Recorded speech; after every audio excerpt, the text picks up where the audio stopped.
Hello guys, welcome to my channel. तो आज हम देखेंगे हाउ टू मेक नोट्स कैसे बनते हैं। तो सबसे पहले हमें देखना है कि नोट्स हमें चाहिए क्यों। हमारे पास बुक है तो हमको नोट्स क्यों चाहिए। हमको नोट्स चाहिए क्योंकि हम बुक में से पढ़ लेंगे, ओके, बट हम एग्ज़ाम्स के लास्ट टाइम पे पूरी बुक तो नहीं पढ़ सकते। हमको बुक स्टार्टिंग में इसलिए दी जाती है ताकि हमको पूरा ईयर मिल जाए बुक पढ़ने के लिए। एक दिन में तो आप कोई बुक नहीं पढ़ सकते, तो उस चीज़ के लिए होते हैं नोट्स क्या होते हैं, आपकी मिनी बुक होती है जो आप एग्ज़ाम से पहले पढ़ के जा सकें, सी थ्रू करके जा सकें।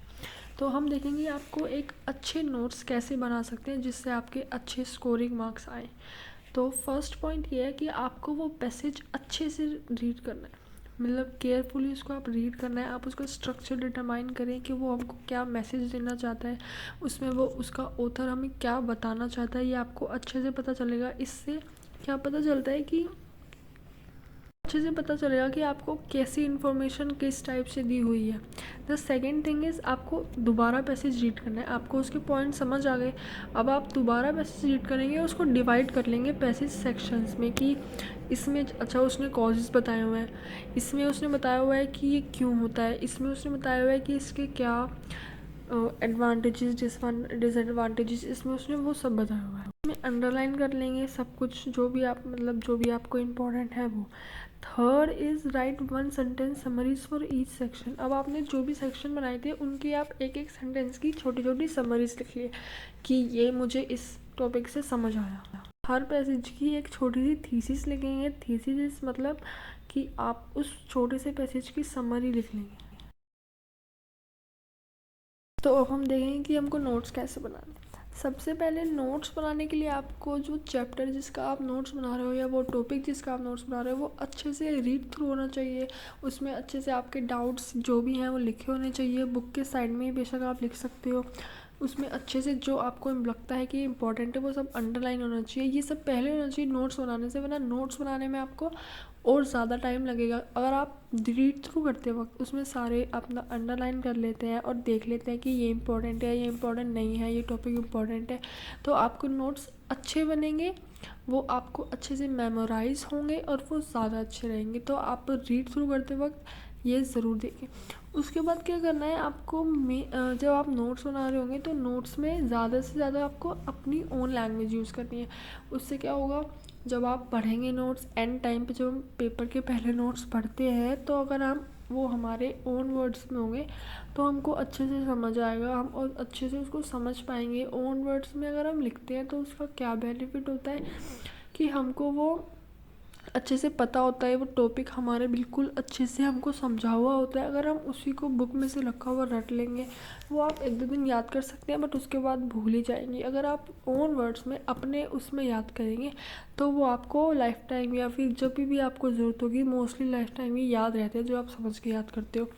तो आपको उसको समझ के अच्छे से लिखना है अपने वर्ड्स में। जो जो टॉपिक जो जो नोट्स में भी जो जो इम्पोर्टेंट उसको आपको अंडरलाइन करना है। नोट्स की मेन बात क्या है कि सब नोट्स ऐसे ही बना लेते हैं, ओके जल्दी जल्दी लिख लेते हैं छोटा छोटा कैसे भी, बट नहीं, नोट्स आपके एकदम नीट एंड क्लियर होने चाहिए। क्योंकि जब आप उनको लास्ट टाइम पे पढ़ते हो तो वो एकदम अच्छी गंदी कंडीशन में होंगे तो आपका भी मन नहीं करेगा पढ़ने का और वो आपके नोट्स रह जाएंगे। लेकिन अगर आप अच्छे से सुंदर से नोट्स बनाओगे तो आपका भी मन करेगा पढ़ने का, आप उसको अच्छे से पढ़ पाओगे। जब भी आप कोई एग्ज़ाम देते हैं या फिर कोई बुक पढ़ते हैं तो हम सोचते हैं कि यार अब कॉलेज में आ गए अब क्या नोट्स बनाएंगे, लेकिन ये गलत है। इग्नू में तो नोट्स बनाना बहुत ही ज़रूरी है क्योंकि इग्नू की बुक में इतना कंटेंट है कि आप उसको सिर्फ पढ़ के याद नहीं कर सकते, तो आपको नोट्स तो बनाने ही पड़ेंगे। और इग्नू में अगर नोट्स बनाते हैं तो हमें पता है वो कितने यूज़फुल होते हैं, क्योंकि हमको पेपर के बीच में सिर्फ एक दिन मिलता है और किसी किसी को तो एक दिन भी नहीं मिलता, एक ही दिन दोनों एग्ज़ाम होते हैं, तो उसमें आप पूरी बुक तो नहीं पढ़ सकते, इसलिए आपको नोट्स की ज़रूरत पड़ेगी।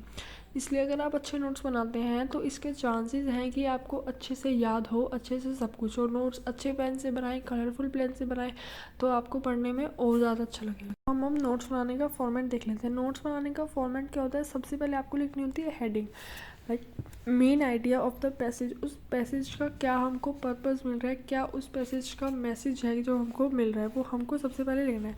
उसके बाद आती है सब हेडिंग। सब हेडिंग में क्या होता है, हमको वो लिखना होता है लाइक जो हमको मेन आइडिया प्रेजेंट कर रहे हैं या डेवलप कर रहे हैं वो कैसे कर रहे हैं, ये सबऑर्डिनेट, एसोसिएट आइडिया, उसमें आपको ये सब लिखना होता है। देन उसके बाद आपको पॉइंट्स एंड आइडेंटिटी लिखते हैं। पॉइंट्स में क्या होता है, जो उस सब हेडिंग की सारे इंपॉर्टेंट पॉइंट्स, लाइक इससे वो डिनोट हो रहा है, इससे वो एक्सप्रेस हो रहा है, इससे उसके कॉजेज हैं, ये सब आपको लिखना होता है। इन चीज़ें आप ये ध्यान रख लें कि do not right full sentences. Full sentences हमको नहीं लिखने हैं। फुल सेंटेंसेस लिखेंगे तो आपका टाइम वेस्ट होगा और कोई फ़ायदा भी नहीं होगा। एब्रीविएशंस आपको यूज़ करनी है, लाइक आप एक्सेट्रा को ETC लिख सकते हैं, दैट इज़ को IE लिख सकते हैं, उसका आपको नोट्स अच्छे से समझ आएगा।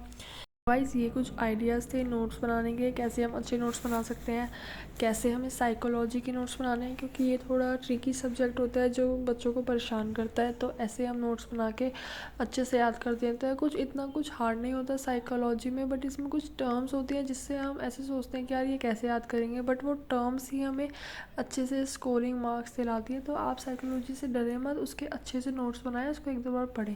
Thank you guys, like share and subscribe my channel.